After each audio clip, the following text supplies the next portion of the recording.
අපි බලමු මේ රෙස්ටොරන්ට් පොස් සිස්ටම් එක කොහොමද report එකක් නැත්නම් daily විකිනිච්ච ප්‍රොඩක්ට් ප්‍රමාණය අපි ගන්න එක කිරීමක් නැත්නම් report එකක් විදිහට ගන්න කියලා.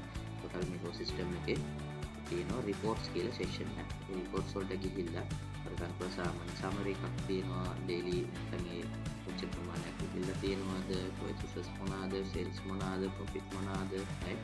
ඒ වගේ summary එකක් තියෙනවා. අපිට profit and loss එක නේ විතරව purchases මොන හරි කරලා තියෙනවනම් right?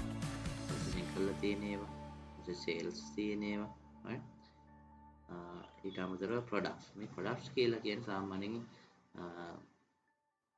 restaurant එකේ තියෙන ඒ packages නැත්නම් ඒ products sell වෙනවා නම් ඒ sell report එකක් විදියට අපිට ගන්න පුළුවන් daily හරි නැත්නම් ඒ particular time period එකට අනුව. right? මම මෙතනදී සාමාන්‍යයෙන් ගන්න ජනවාරි මාසේ පළවෙනි ඉඳන් 31 වෙනිදා වෙනකම් තියෙන sales report එක ගන්න product wise sell වෙලා තියෙන report එක.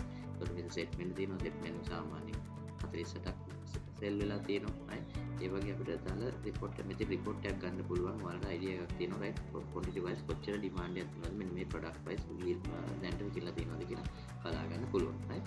ඉතින් මේකෙදි මේ report එක අපිට අවශ්‍ය නම් ඔයාලට අවශ්‍ය නම් මේ report එකක් විදිහට print කරගෙන system එක print කරගන්නත් හැකියාව තියෙනවා right?